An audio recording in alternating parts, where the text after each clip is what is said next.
my name is Michael with Central Alps, and today we're going to be doing a Will It Fit video with this 2018 Jeep Wrangler JK.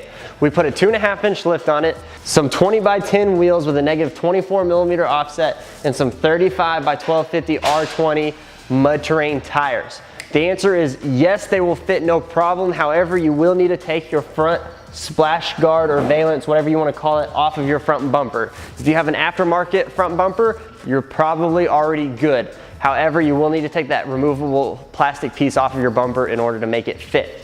So, if you have any questions, please feel free to leave us a comment, shoot us an email, or give us a call or text at 833-268-2577. Also, if you want any of these parts, tires, wheels, lift, bumpers, go to our website. We sell parts.